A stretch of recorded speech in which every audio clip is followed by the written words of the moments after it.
vamos então dar início aqui à reunião. Nós estamos aqui hoje com o Maurício Borges, conversar aí sobre questão econômica, política, sobre projeto aí Brasil. E a ideia seria passar a palavra para ele. Ele preparou um PowerPoint, e Vilásio vai controlar o PowerPoint. E após a primeira fala do Maurício, vou convidar algumas pessoas, né, para falarem, né, se externarem aí. Quem quiser se pronunciar, se inscrevam aí, por favor, as pessoas se inscrevam no chat. Raquel, você podia me ajudar aí nesse chat, viu? Normalmente é meio complicado aqui, muita coisa. E o Euler me ajuda no tempo, quando nós passarmos as palavras para as pessoas se pronunciarem, né? Então, Maurício. Bem, tudo certo aí? Boa noite a todos e todas. É um prazer estar falando aqui com essa turma. A maioria daqui é a geração mais nova que a minha, né? Quer dizer, até mesmo o Toninho, né? Até mesmo o Toninho é um pouco mais novo que a minha geração. A minha geração realmente está naquela de começar a dizer adeus, né? Quer dizer, é um negócio, é coisa terrível. Mas eu combinaria com o Evilásio, que vai passar o PowerPoint. Vai passar. Eu queria agradecer o Tami, né? Porque eu fiz um PowerPoint muito fajuto, né? Eu não tenho paciência, mas eu inaugurei uma reciclagem, que é reciclagem de PowerPoint. Eu pego uns PowerPoint que o próprio Sam tinha feito para mim há 5, 6 anos atrás. Então, pego e dou digamos, tiro o slide e vou... Dá uma repaginada. Aí sai visualmente uma porcaria. O Sami hoje, em 5 minutos, ele deu uma melhoradinha no conteúdo, ele não deu muito palpite hoje, mas assim, pelo menos o visual ficou um pouco melhor do que eu tinha mandado para o Rogerinho. Mas eu combinar que, a hora que é para passar o slide, para sincronizar direito, eu grito próximo, aí é para passar o slide. Bem, eu vou tentar ser rápido, né? E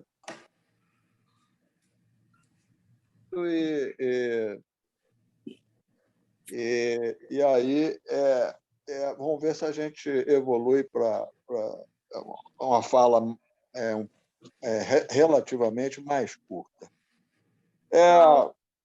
Primeiro, eu ando muito preocupado, né, com a nossa situação, né, que está um pouco sem proposta, né, assim, a esquerda, de um modo geral, né, está um pouco perdida e tal. Então, eu vejo que a situação, seja em termo mundial, seja em termos do Brasil mesmo, né, eu acho que tem coisas muito fortes, né, que poderiam nos ajudar a balizar, né, se criar um projeto para a esquerda, de um modo geral, né? Mas eu diria que tem muito boi na linha, muita coisa atrapalhando e muito equívoco, né? A própria esquerda tem equívocos, eu acho, estruturais, né, em alguns casos, e aí fica difícil se montar um projeto, né? Por exemplo, discutir seriamente, né, por que a União Soviética quebrou, né? E discutir isso não é discutir isso com trotskistas, né? A turma a qual eu sempre fui mais vinculado, né? Entrei na política através da nova visão trotskista, mas assim é um conjunto da esquerda que a maioria não é trotskista e tem dificuldade, né, de entender essa coisa por que a União Soviética quebrou, que é uma questão básica, né, para se avançar num projeto.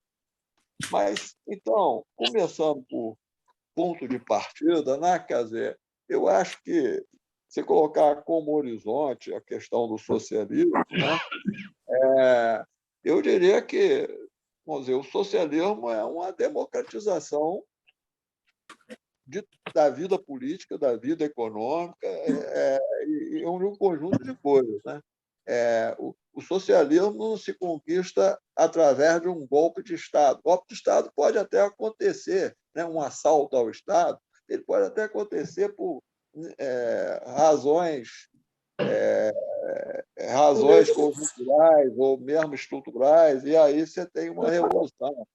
Mas, mesmo depois disso, você não a construção do socialismo, ela, na verdade, ela é uma coisa para e passo, por uma série de razões que eu diria que são estruturais, né? Eu diria, né, que vou dizer, controlar o Estado, estatizar coisas, etc., isso não digamos, necessariamente uma construção do socialismo. Eu acho que é uma série de coisas. E eu diria hoje, né, que nessa etapa que o capitalismo está, né, uma etapa que não tem mais emprego, a etapa da era da informação, né, eu escrevi até um artigo recente, né, comparando aquele alemão que chama Robert Kurz com o Piketty e com o britânico Paul Mays. Eu escrevi esse artigo, alguns aí eu já fazer o artigo, mas é um pouco assim. Boa noite. Pós-capitalismo. Ali na parada. Estou acompanhando. Tá. O que é o pós-capitalismo e tal? E, na verdade, eu acho que é possível criar uma agenda muito boa, interessante e tal. Eu não vou desenvolver muito isso, porque nós temos muitas coisas muito básicas ainda, né, para pensar o Brasil, mas isso aí digamos, é um desdobramento dessa conversa. Então, eu diria que construir o socialismo, eu diria que digamos, você democratizar, né, conjunto a vida econômica, democratizar a política, né, e tal. E isso é uma coisa absolutamente necessária, né? Eu chamaria de a construção do socialismo é uma democratização de várias coisas. E isso não é apenas um jogo de palavras, são coisas concretas, né, que você tem de galgar, né, de forma estratégica, né? Outro dia vi o meu amigo e ex, né, companheiro de militância, Juarez Guimarães, a Angélica que me mandou essa coisa do Juarez, né? Então, o Juarez foi botando assim, ele foi vamos dizer, articulando, né, uma série de coisas, foi botando no tabuleiro e tal, mas eu sinto que é uma fórmula típica da DS, né? É uma fórmula típica assim, não existe assim questões para você dar saltos, né? Questões que são mais importantes que outras, né? Questões que são mais estratégicas para você galgar, né, um projeto de construção, de melhoria da vida da sociedade, do povo, e construir socialismo. Eu diria que existe prioridades e tal, né?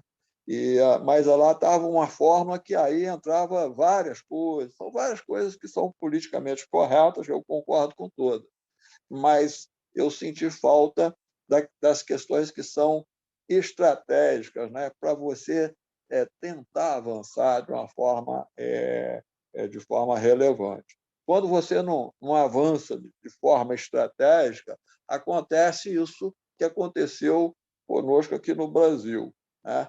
Ganhamos 4 eleições presidenciais e estamos na situação que nós estamos hoje, né? Quer dizer, no fundo, as questões estratégicas foram deixadas de lado em nome do pragmatismo, eu diria, né, assim, sem querer parecer arrogante, porque todos nós somos vítimas disso, né, em nome da burrice, né? Quer dizer, burrice é um mal que nos ataca, né? Às vezes, sem querer, a gente faz um raciocínio que não é um raciocínio de bom senso e tal, racional e tal, né? A burrice é um problema, e nós, nesses 16 4 eleições que foram vencidas, né, de certo sentido, fracassamos de, em certo sentido, avançar estrategicamente em algumas questões centrais.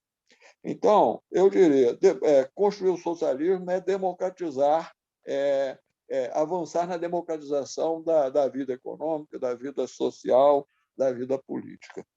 Começando por essa questão da frente da questão política, né? Tem uma questão que está agora pegando muito. Outro dia, nessa abordagem que a Angélica fez, me perguntou, ouvi falar que você no grupo lá N77 está propondo frente ampla e tal. As notícias correm rápido, né? Quer dizer, e aí eu falei algumas coisas lá para a Angélica, mas eu vou, para ser muito claro, né, eu vou colocar agora com a máxima clareza. Frente ampla ou frente de esquerda? Nenhum dos dois, e repetindo Zé Maria Alckmin, muito antes pelo contrário, né? Então, na verdade,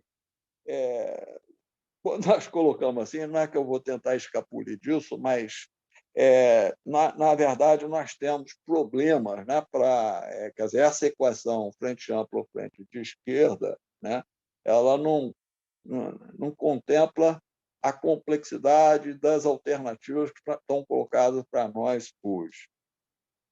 Eu começaria, então, entraria assim, numa coisa óbvia, que é conhecimento de todo mundo, né, mas repisando nisso, né,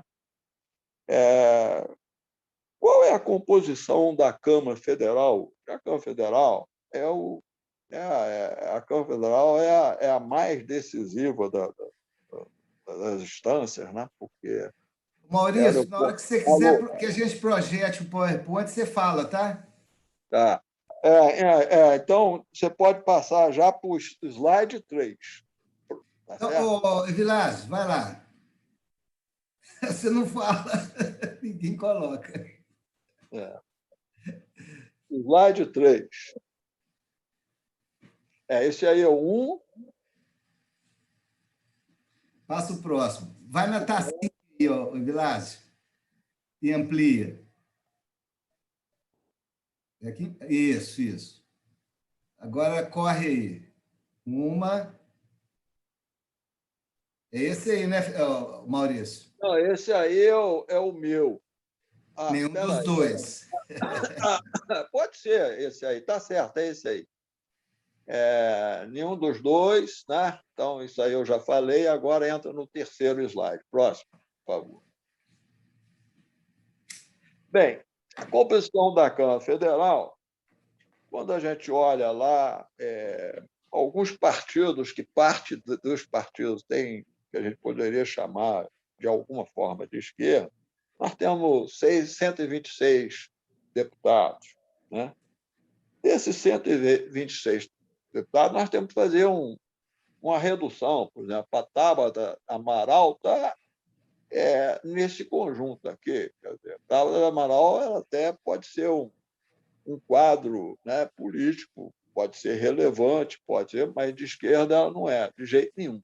Né? Quer dizer, e ela está nisso. Mas não é só ela. Eu fazendo um expurgo, uns cálculos que eu já fiz, eu não tenho assim, mas mais ou menos assim, com muita boa vontade, nós teríamos 98 deputados, que dá 19,1% da Câmara dos Deputados. E, portanto, essa composição, quer dizer, ela já foi um pouquinho melhor no auge, né? Nos anos, logo depois que foi ganha a primeira eleição, em 2003, né? Aquela bancada lá, um pouquinho melhor. A bancada de 2006, eu acho que foi o auge, né? Que foi eleita em 2006, e depois deu uma regredida um pouco. Mas não muda muito.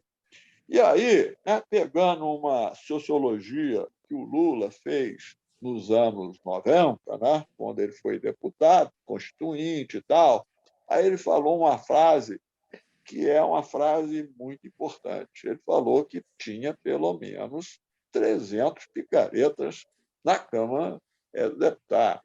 Né? Isso Então, pegando e quantificando os pelo menos 300 picaretas, mais ou menos dá 60% da Câmara dos Deputados.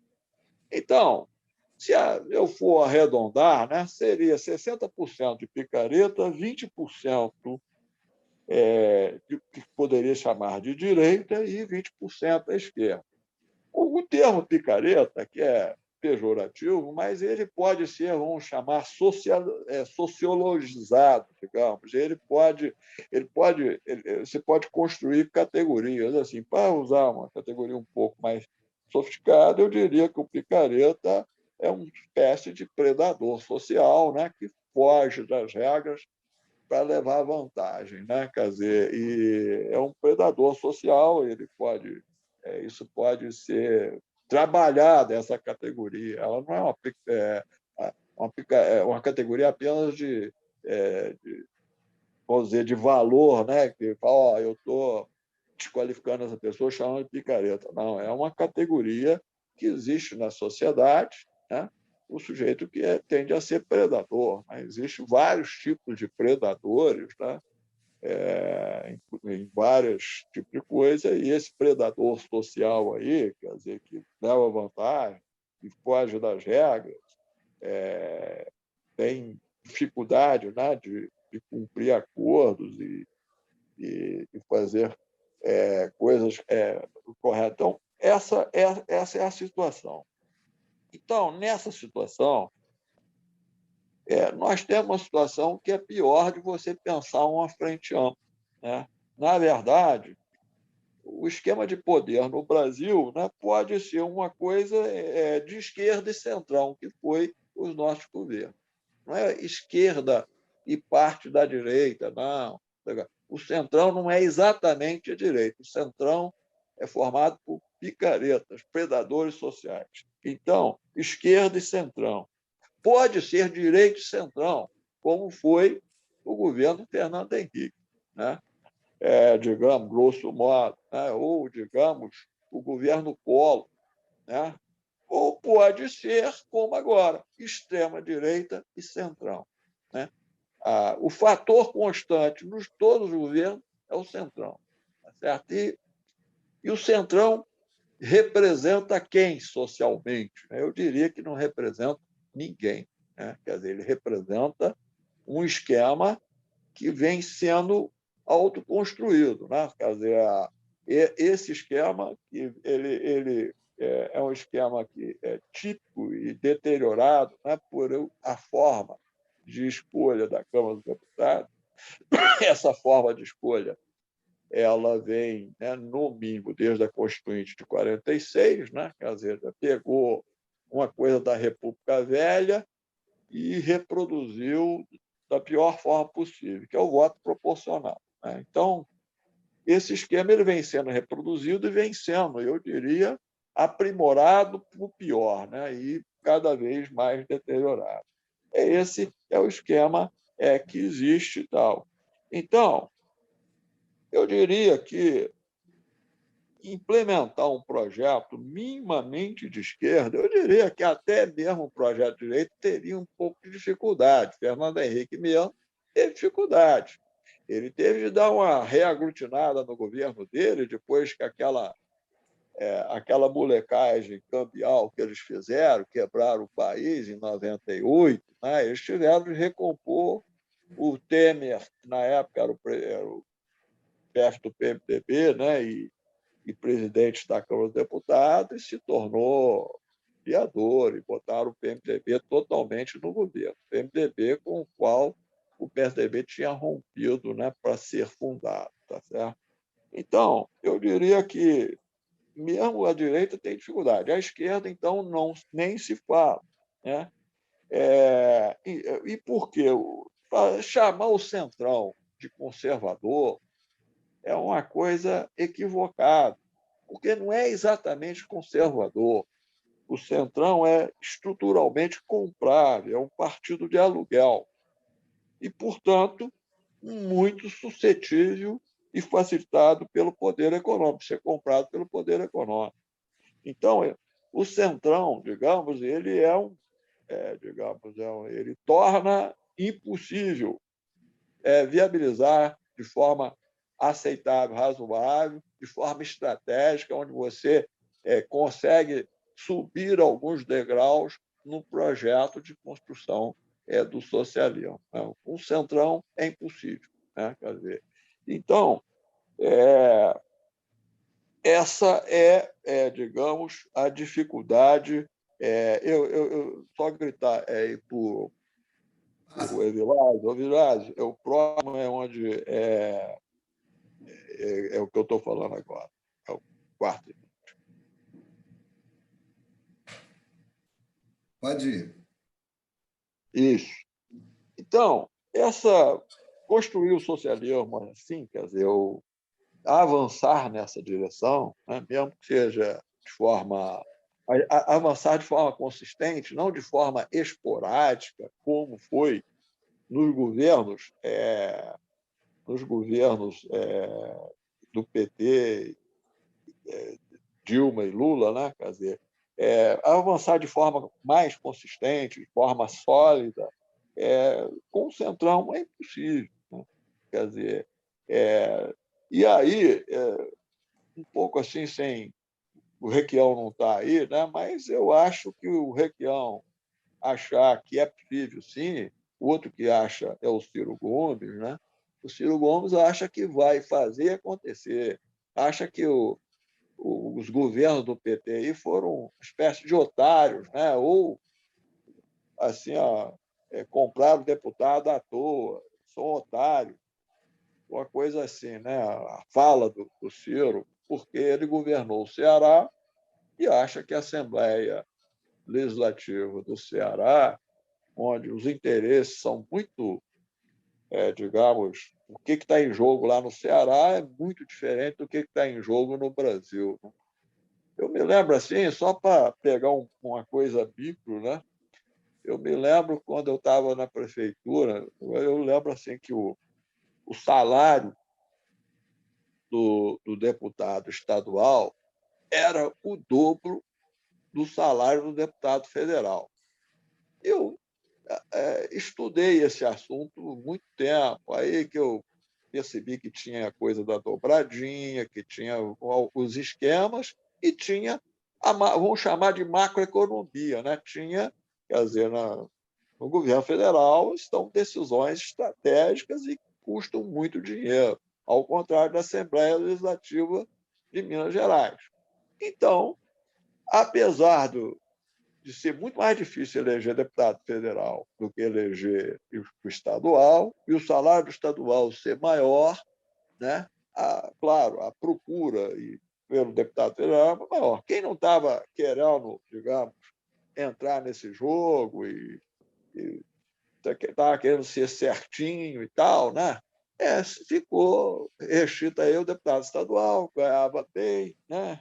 E dava para refinanciar até umas campanhas e tal, e ir em frente. Mas isso mostra um pouco esse caráter, né, negativo que existe e lá na Câmara Federal. Então, realmente eu não estou... Quer dizer, eu gosto muito mais do Requião, acho ele muito mais positivo, foi muito mais solidário, né? Com a esquerda, e ele mesmo fez várias coisas interessantes, inclusive como governador do Paraná, mas nessa parte aí eu acho que ele está errado. E o Ciro Gomes, eu acho que tem passado de todos os limites e acha que ele, eleito presidente, né, ele iria conseguir fazer alguma coisa que fosse um projeto minimamente à esquerda e desenvolvimento econômico nacional, etc., características sociais e tal. Longe disso, né? E com esse parlamento. E ele que não tem nenhum partido de direito, tem só o PDT, mesmo assim não tem maioria lá, né? Que é um partido relativamente pequeno e tal, né? Quer dizer, o ponto de partida para poder governar tem que ter um partido minimamente sólido para não cair de 4, né, nas garras do Centrão. Mesmo assim, o Centrão é inevitável. Né? Próximo slide. Então, eu vou dar alguns exemplos assim, né, de questões básicas para uma política que não poderão ser mudadas com esse tipo de congresso, especialmente aqueles que vão exigiram para ser mudada, às vezes, os 60%, né, a maioria absoluta, e aí reverter isso vai ser impossível. Então, por exemplo, rever a reforma trabalhista e trabalhar e adequar, né, a questão trabalhista aos novos tempos, isso é uma coisa que é impossível fazer, né? Com o Centrão lá. Rever o teto de gastos. Isso aí talvez seja até possível, né? Mas se não tiver muita pressão, talvez, se o sistema financeiro que tutela a política econômica não resolver não pressionar, achar que isso, no fundo, é uma molecagem operacional e tal, pode até deixar de lado isso, achar que não é importante, não, mas por vontade de um governo de esquerda que assumir, ele também não consegue rever a questão do teto de gastos, não vai conseguir rever a questão da autonomia do Banco Central, não vai conseguir rever as privatizações que estão em curso, do Correio, e especialmente da Eletrobras, né? Sem falar a destruição aos poucos e tal, da Petrobras. E sem falar a destruição total, né, do BNDES. Né? O que está acontecendo com o BNDES? O BNDES, no presente momento, ele está vendendo toda a sua carteira de renda variável, aliás, com lucros altíssimos. O lucro do BNDES hoje é maior que a do lucro do meu tempo, né? E, no meu tempo, a BNDES teve muito lucro, os anos todos. Né? E, apesar disso, né, o BNDES agora está desembolsando, em termos reais, ele está desembolsando, digamos, ele está desembolsando em valores menores que de 2001, 2002, né, de quase 20 anos atrás. E a carteira toda está puxando, a parte de renda variável está indo embora, e o banco está fechando, em certo sentido.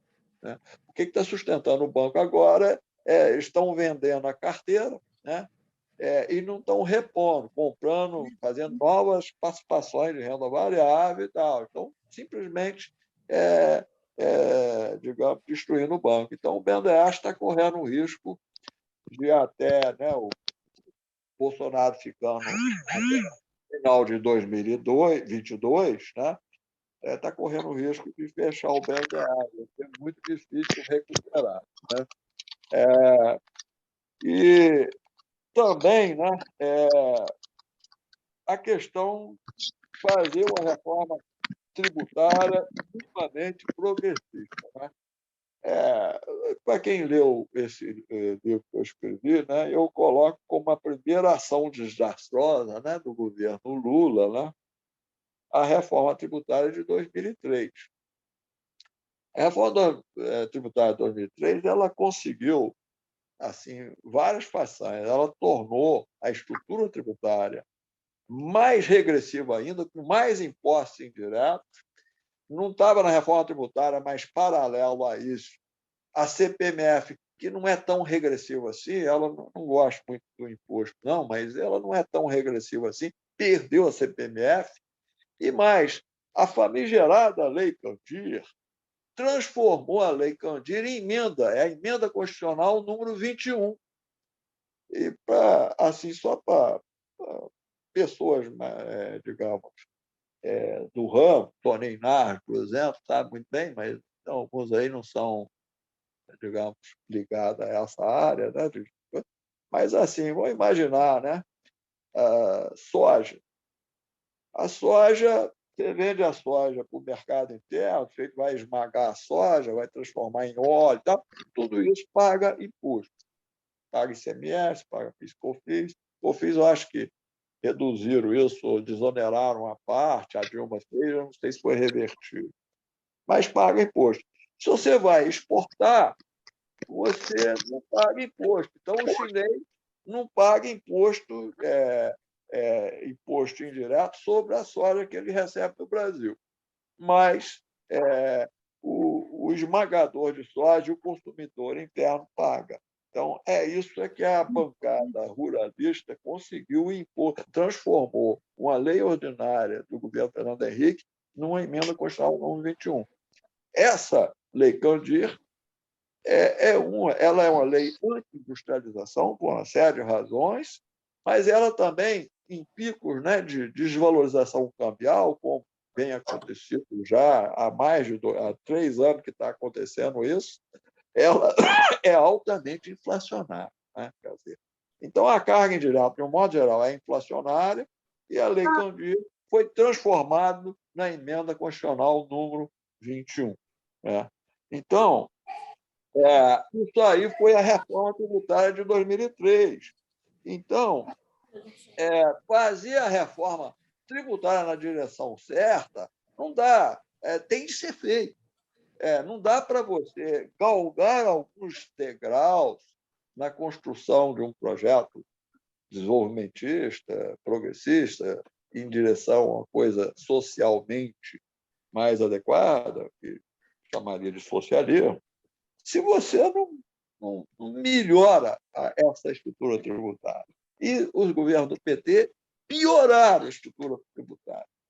E, claro, que essa estrutura regressiva, quando o câmbio desvalorizou, começou a desvalorizar a partir do final de 2012, 2013, 2014, ele começou a desvalorizar e começou a haver uma pressão inflacionária. A Dilma ficou desesperada e começou a desonerar tudo, segurar os preços da Petrobras. A Petrobras começou a ter problemas financeiros sérios. Quer dizer, se começou uma série de coisas. Ela fez mudanças no setor elétrico, a Dilma, que foi muito positiva como ministra, eu vou comentar isso. Tá?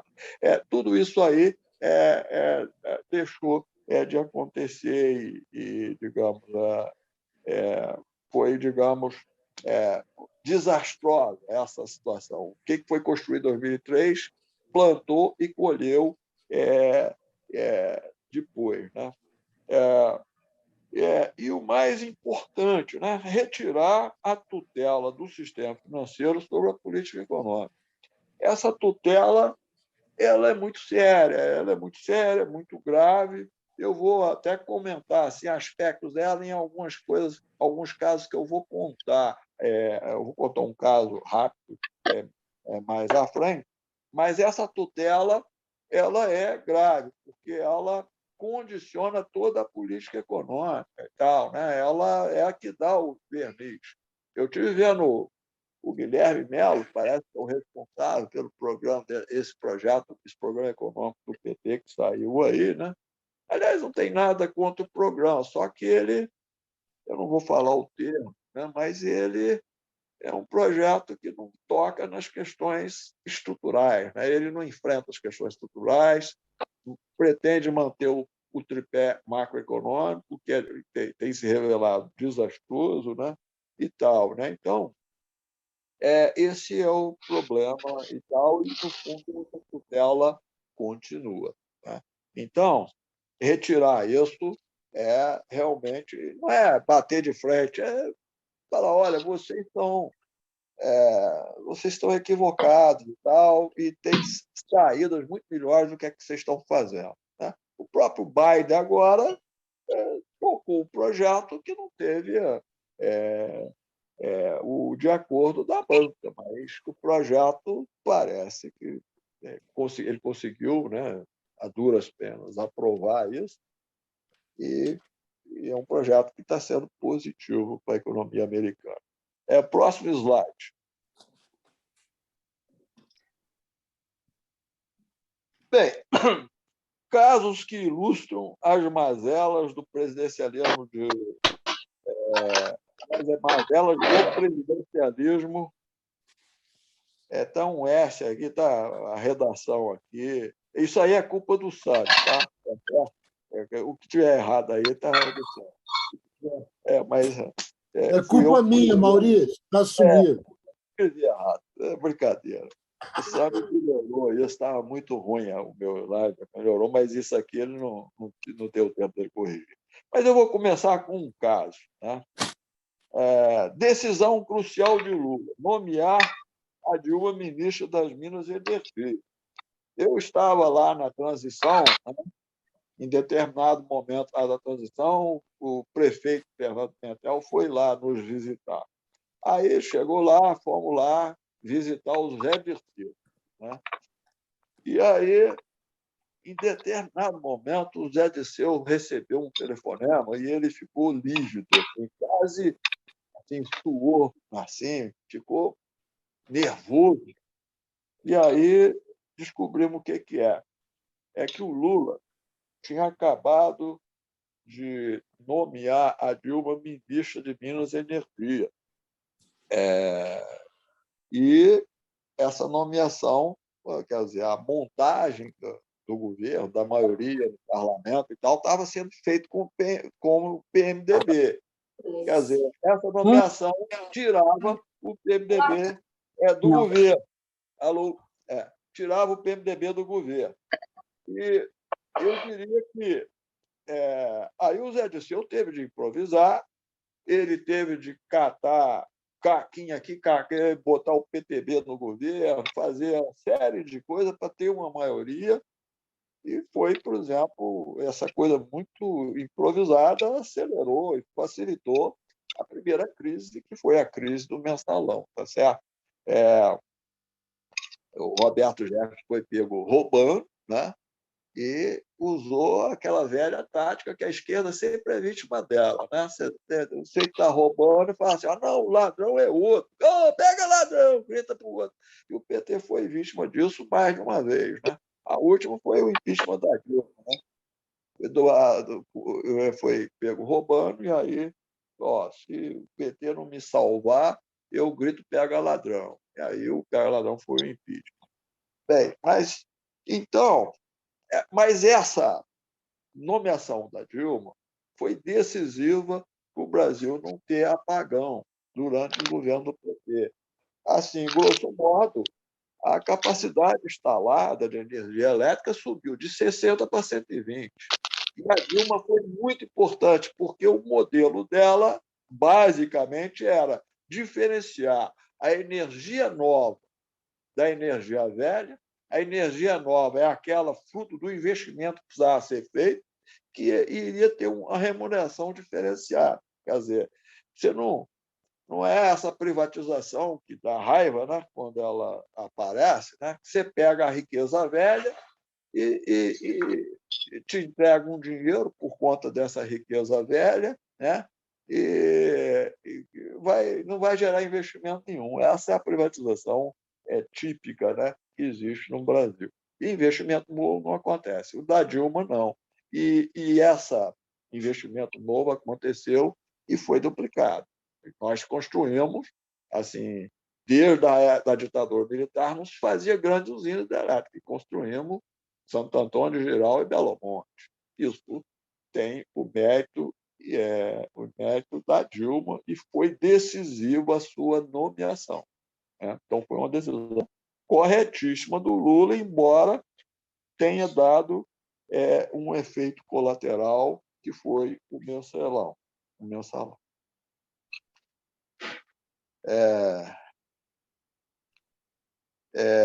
Outro efeito colateral é que, para reaglutinar o governo novamente, tiveram que fazer outra coisa, pegar uma diretoria importante da Petrobras e entregar para o Centrão. Né? Essa foi, digamos, uma das consequências. Né? Teve a crise do mensalão e teve de recompor o governo. O Zé Dirceu sobrou nessa, né? E aí, nessa recomposição, entregaram logo uma diretoria estratégica da Petrobras, muito investimento. Então, essas são sempre as alternativas, assim, o trade-off, né, que aparece sempre imposto por essa coisa que se chama Centrão, que essa impossibilidade de você ter uma agenda positiva, ela está sempre acontecendo de forma recorrente. Eu vou também, já que eu estou tratando, né, com a mineiridade, né, eu vou contar esse caso do... Próximo slide. O caso do contorno Vilazo, próximo slide. rodoviário de Belo Horizonte. Isso. Para a turma que não é muito versada na questão urbana e tal, eu diria que contornos rodoviários, São Paulo fez o dele. O Rio, mal ou bem, fez também um contorno rodoviário, meio fajuto, mas fez. O governo federal fez.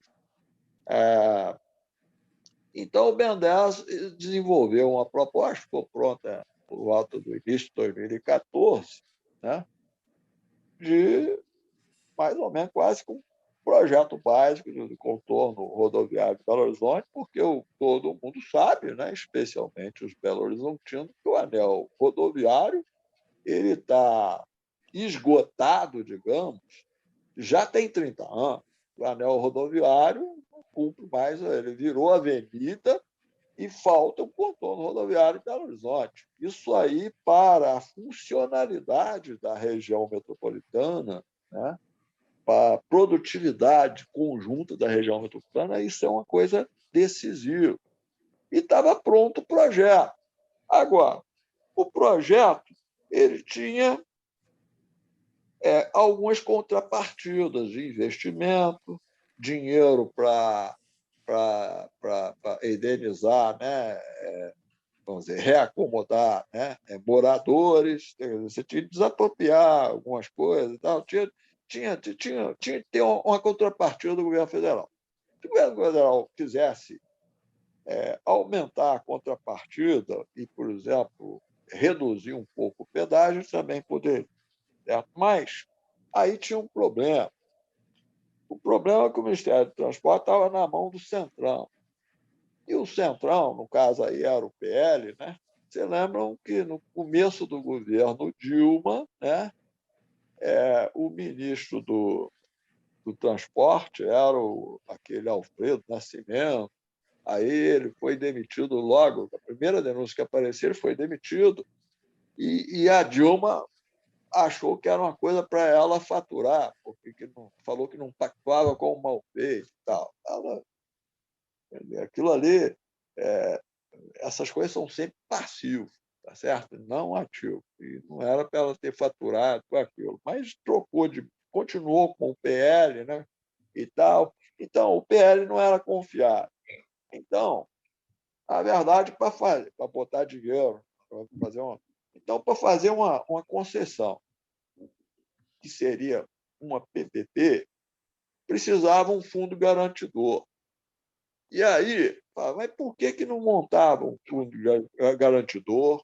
Esse fundo garantidor ele poderia colocar como assim uma coisa que poderia ser acionado se a estimativa de pedágio, de circulação não atingisse, então tinha uma garantia que se fosse um pouco a menos, podia ter uma complementação, alguns recursos para a obra, para as apropriações, etc. Né? Quer dizer, um conjunto de... Por que o governo não emitia título federal e botava no fundo garantidor de forma juridicamente perfeita para, digamos, isso garantir, digamos, vamos dizer, a segurança dessa concessão e o investimento sai. Ia ter financiamento do BNDES, etc. Então, você ia ter um investimento privado, né? E com o financiamento do BNDES e um fundo garantidor emitindo títulos da dívida pública federal. Por que isso, quer dizer, não foi feito? Porque a área econômica, né, considerava, né, e as regras que estavam, né, consideravam que se emitisse o título, isso dava primário. Quer dizer, é um título que eventualmente iria ser utilizada em determinado momento. Não é que quando ele fosse sacado, ele estava, vamos supor que ele ficasse depositado no Banco Central. No momento que a obra estivesse sendo feita e o governo federal não estava honrando, ia lá e sacava. Então, no momento que a obra está sendo feita, é quando dá o resultado primário. Mas o Brasil é o único lugar no mundo onde nós temos o regime fiscal que mistura caixa com competência. Caixa, né? Dinheiro é coisa de caixa e competência. Ou seja, então está fazendo obra, né? Imagina lá o Murilo na Sudecap, né? O Murilo está tocando a obra lá, aí o Murilo mede a obra, mas aí vai pedir o dinheiro para o prefeito, para o Pimentel. Aí o Pimentel falou: não tem dinheiro, tá certo? Aí, isso aí não vai dar primário, resultado primário, despesa primária na prefeitura? Vai dar. O balanço da prefeitura vai mostrar aquela despesa e vai ficar no resto de pagar, tá certo? Mas no governo federal, essa regra de competência ela é misturada com a regra do caixa. Então, por exemplo, os títulos públicos funcionam com regime de competência, então o juro que o governo deve já é debitado na forma de competência, mas assim os resultados na órbita real, né, dessas despesas todas digamos, medido em regime de caixa. Você não pagou a obra, não deu primário. A obra boa é aquela que você não paga, ou a despesa boa é aquela que você não paga. Essa molecagem só existe no Brasil, e foi que a banca impôs isso no início dos anos 90, quando começou essa metodologia informal. A Lei de Resultado Fiscal de 2002, ela diz, assim, textualmente, o Senado precisa criar uma definição de resultado primário e nominal, porque não tem a lei de resultado primário. E nós continuamos com essa informalidade, essa molecagem do sistema financeiro, impondo essa regra de caixa e competência, né? Conveniente para a banca. É uma molecagem que já existe no Brasil. Né? Os regimes contábeis todos, do setor privado, do mundo inteiro, sempre é competência. Essa coisa de caixa, com uma molecagem criada, é uma jabuticaba brasileira.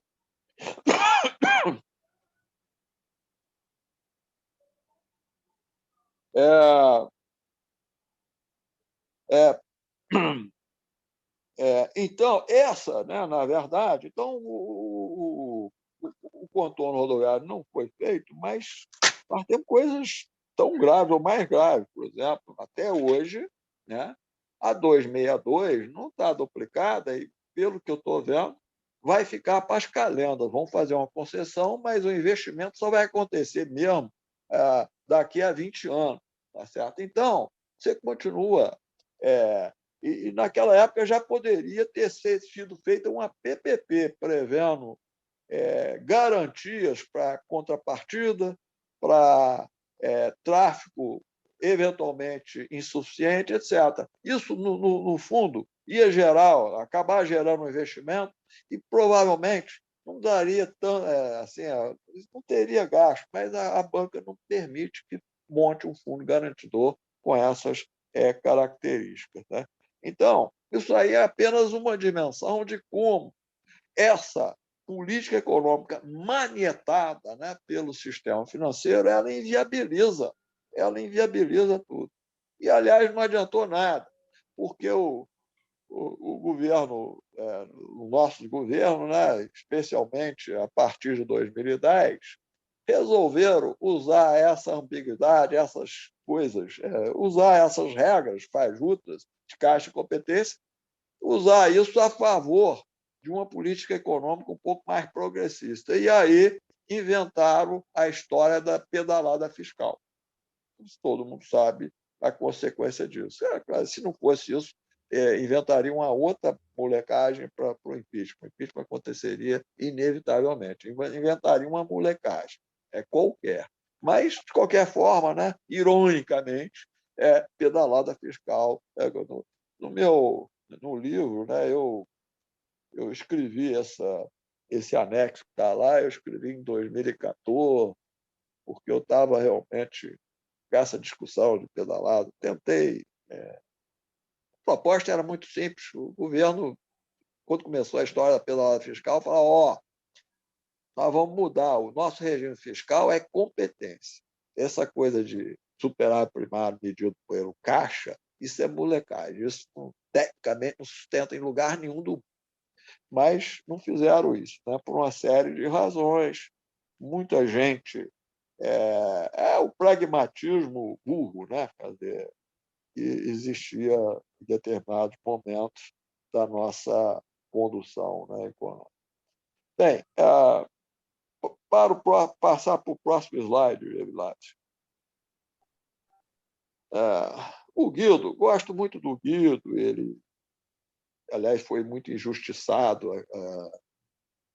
A história da Polícia Federal foi lá fazer condição com esse tio dele, a esposa dele estava no hospital. Assim, o Guido foi muito injustiçado.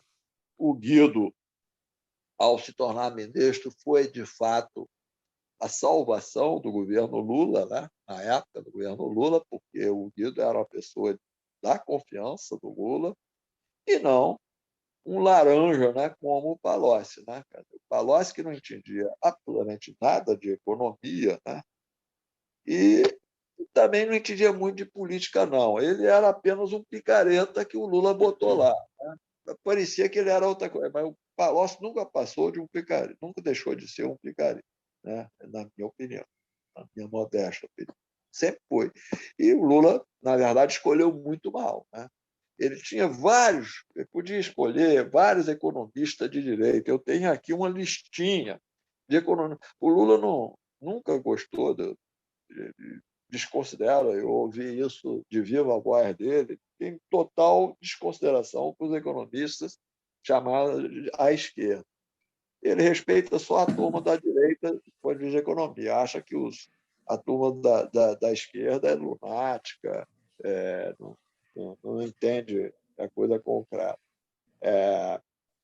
Mas, digamos, na verdade, foi o Guido que assumiu e deu uma certa flexibilizada na política econômica. Mandou lá Joaquim Levy embora, que era o secretário do Tesouro, botou o Arno lá, e assim por diante. Né? Então, realmente, houve uma certa flexibilização, o que foi possível digamos, enfrentar, por exemplo, a crise do Lehman Brothers, a crise de 2008, final de 2008, enfrentar de forma adequada, de forma razoavelmente adequada e tal. Então, foi muito importante a presença do Guido. Mas o Guido tinha algumas limitações, né? E ele, agora, recentemente, ele fez algumas observações. Né? Ele falou, por exemplo, que sabotagens, né?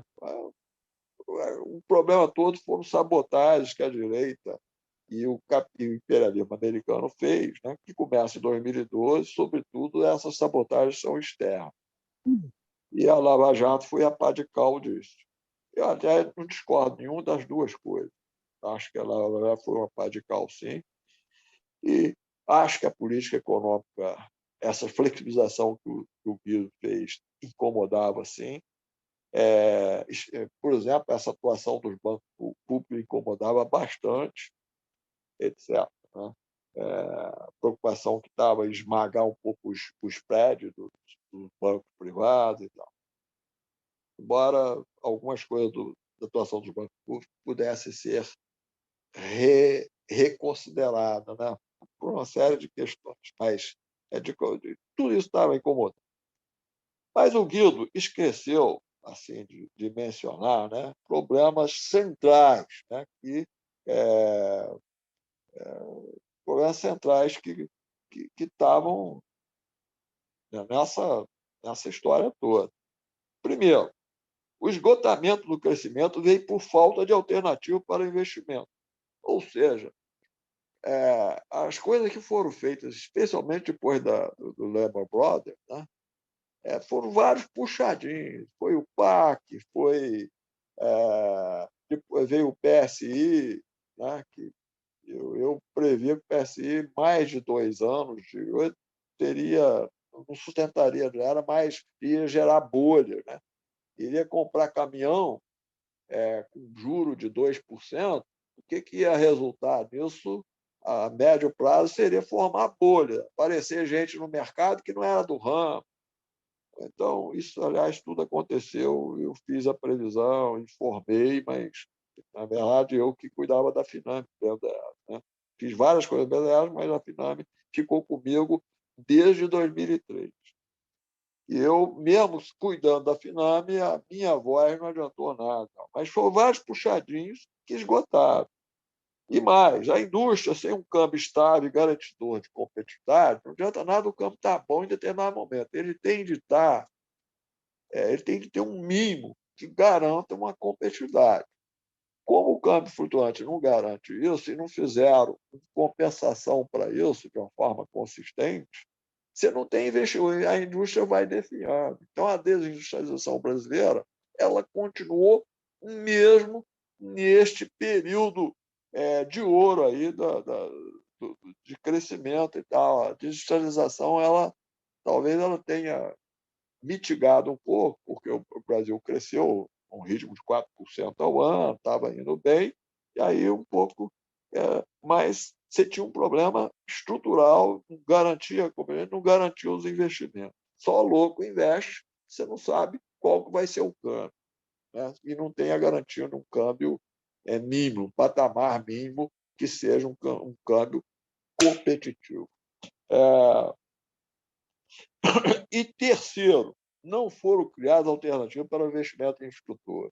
Montar a infraestrutura, o Brasil sair, deixar de ser um país subdesenvolvido, não é só sistema rodoviário, é a infraestrutura de um modo geral. Tudo isso precisa PPP. E aquilo que eu considerei de não ter fundo garantidor é uma questão decisiva. E se a banca não concorda, tem que fazer sem a tutela da banca. Ela, afinal, vai até concordar em algum momento.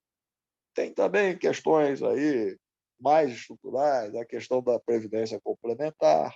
O Brasil não tem previdência complementar, né? Dizem que tem, mas ele não tem previdência complementar. Então, isso seria também uma grande solução, né?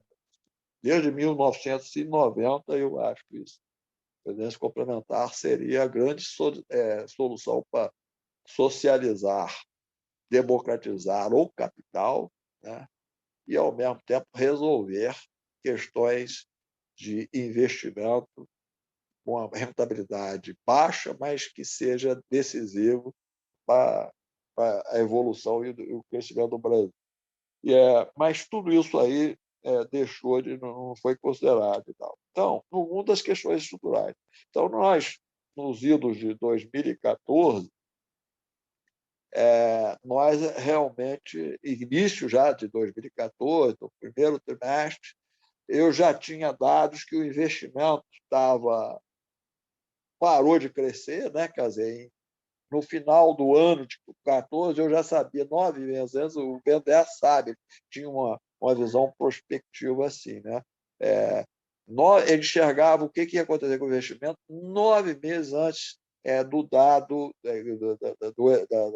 da coisa acontecer. Então, eu avisei lá, tentei avisar a área econômica, quando tiver eleição, nós vamos estar assim, né?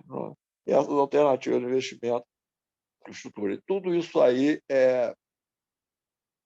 e também do investimento na indústria, tudo estava entrando em marcha lenta e o problema.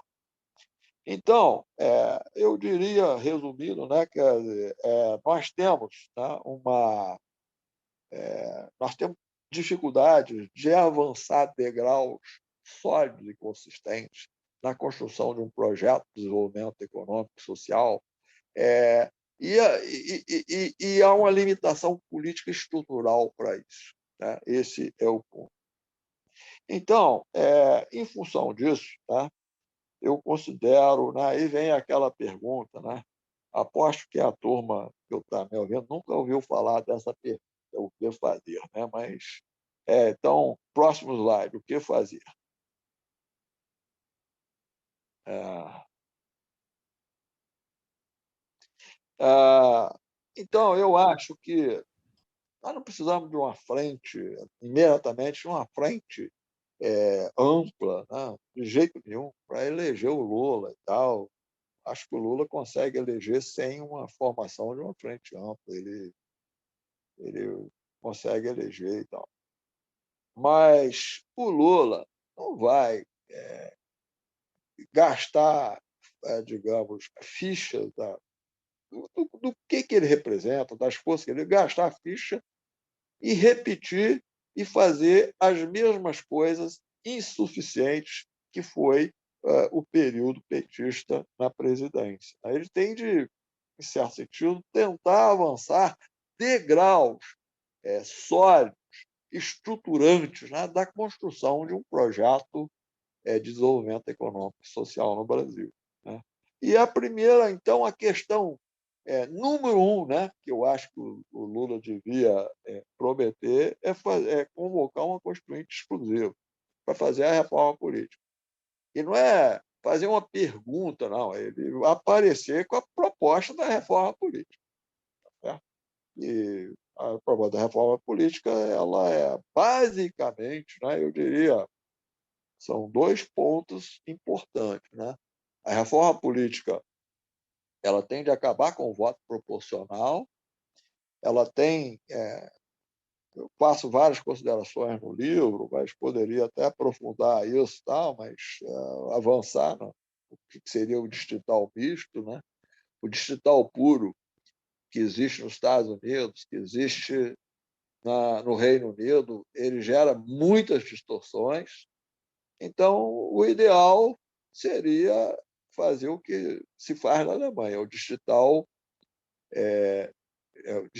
misto. E, de preferência, pegando um aspecto do sistema francês, que, apesar de não ter o misto, né, só ter o distrital puro, você tem 2 turnos, quando você não consegue maioria no distrito. Então, é possível que as forças lancem, né? Você tenha 4, 5, 6 partidos competitivos, todos lancem candidatos. Os 2 mais votados vão para o segundo turno, né? Se um candidato fizer a maioria absoluta, não tem eleição naquele distrito.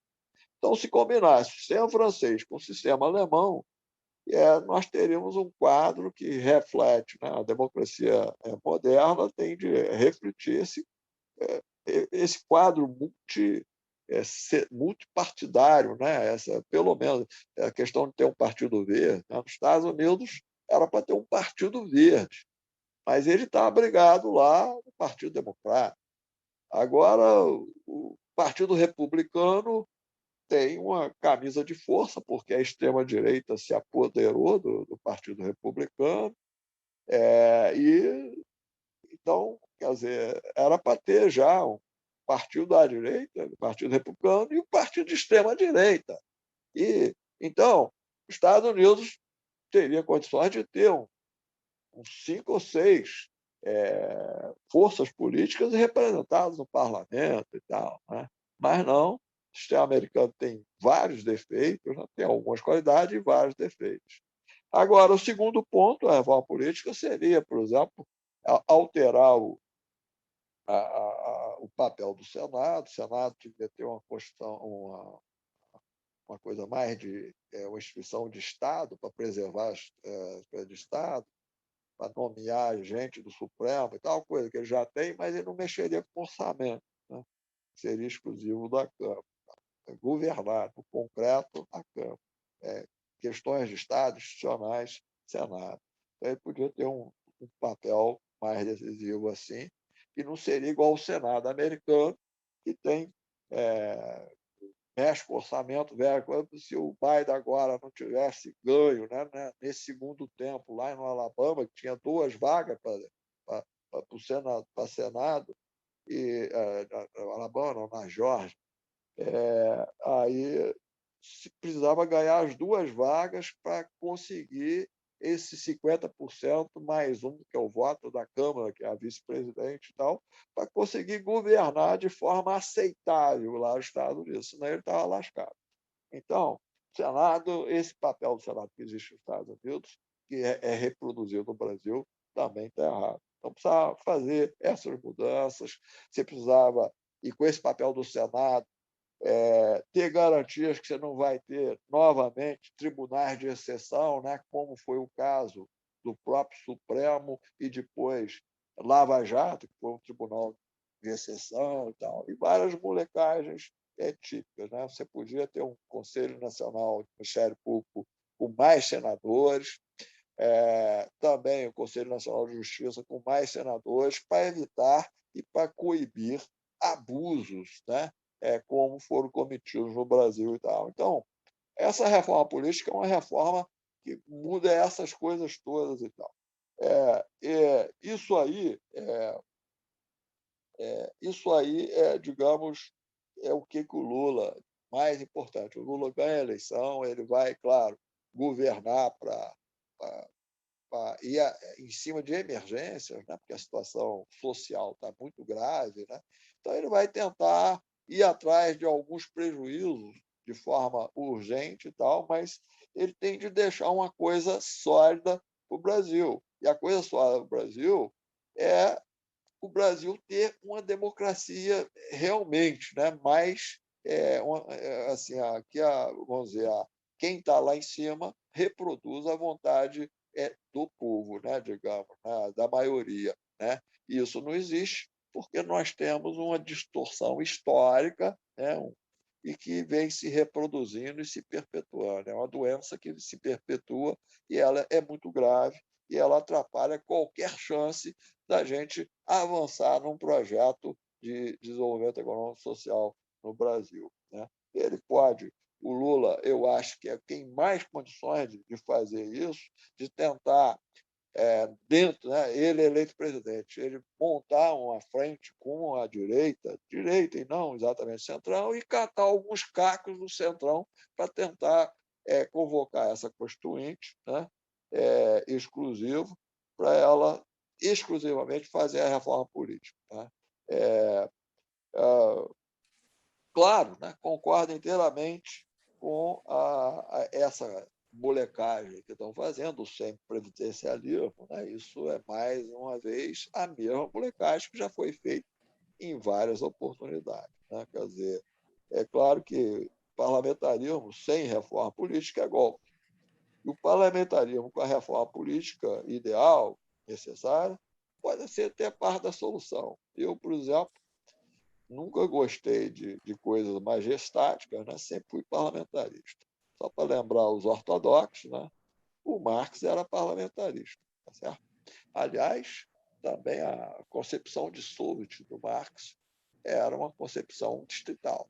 Claro que no distrito tinha, digamos, a prevalência dos trabalhadores e tal, mas tinha uma visão distrital da coisa. Você não tinha essa ideia de voto proporcional, né? Ela não é uma coisa que está nem na visão democrática que o Marx tinha e nem em nenhum lugar. Né? Ela é uma distorção que existe em vários países, né? E o Brasil é onde aprimorou mais esse tipo de distorção. Então, eu diria que não é negociável, né? A reforma política não é negociável, sem ela não vai a lugar nenhum. Né?